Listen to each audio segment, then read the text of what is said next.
I wanted to ask you this question. It seems like not many people did this, but there were a few exceptions that did. Can you speak about any artists who left Death Row and when they left, they took their masters with them? I know Nate Dogg did it as he was bought out or whatever, but were there any other artists that you know of that left and took their masters with them? Hammer. MC Hammer stole his. Uh, Hammer stole his. He took his. He was assigned over at Track Studio, and he went in the tracks when when the ship was sinking, as some people would say. Uh, and he took the masters and went back up north. And Nate Dogg on Nate Dogg's situation, that was actually a buyout with this company called Breakaway Records. This executive, Dave Mishery, the guy I ended up working for at American in Music. He brought me along because he know I was helped him out in the past, and I also helped him with the deal. That's where I met him at, put the relatives out. But I helped him when securing that deal from Shug, which was still a bad mistake. Wish I was advising him then, where he did that double CD, where he did the Nate Dogg new stuff, and then he also did Nate Dogg's album that he had recorded that was set to be released on Death Row, uh, and where he did a double CD, and it was hard enough listening to Nate Dogg by himself, uh, in my opinion, even though he was hot as a motherfucker with hooks. I mean, he killed everybody until T-Pain came out with that bullshit he came out with, and the females started getting on rap songs like J Lo and people like that started getting on Ashanti started getting on hooks. Nate Dogg was the king of hooks, but by himself it was a hard sell.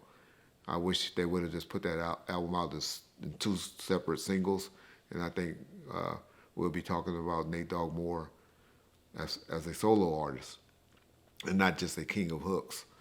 Um, but anyway, uh, low. Some people would say, and maybe even you might would say, the OFTB got theirs and took theirs, but it was a lot of stuff that where people had just got a hold to their stuff and were putting their stuff out and not probably in the quality that they would wanted to, but they were putting it out from DATs and cassettes and stuff like that, and not from the reels as they would have probably had liked to do it.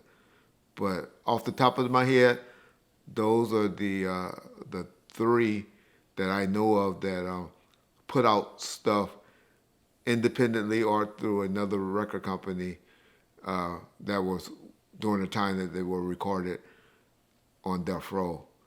Um, yeah, that's who I remember. Of course, Tupac. The state got most of their stuff back, and we had to go into business with them because they had control through the legal way to get control of their masters and recordings. Uh, so yeah, off the top of my head, those are about the only three or four, but they all got them now. Snoop has control over a company, and then we know Dr. Dre has his own, and then we also know that uh, Tupac has his, and so those are the ones that I can remember, and hopefully all of them will remember. Like I said, I'm going to keep reminding us about that 35-year rule, and then they all can go and get them uh, when they're 30. I think he said it was like 2 or 3 years before the 35 years is up. They have to file their paperwork, and so I hope a lot of people start doing that. Yeah. And then there was always Daz, the rumor that not he took all of his, but that he took some, you know.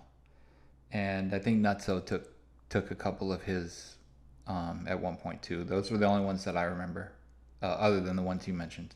Yeah, and a lot of that was done with Hammer with the Nutso stuff because he was mainly a Nutso artist. Nutso was a Hammer artist. I'm sorry, and so a lot of that went with. That's where he got it from Hammer. Yeah, But Okay. yeah, so that's what happened.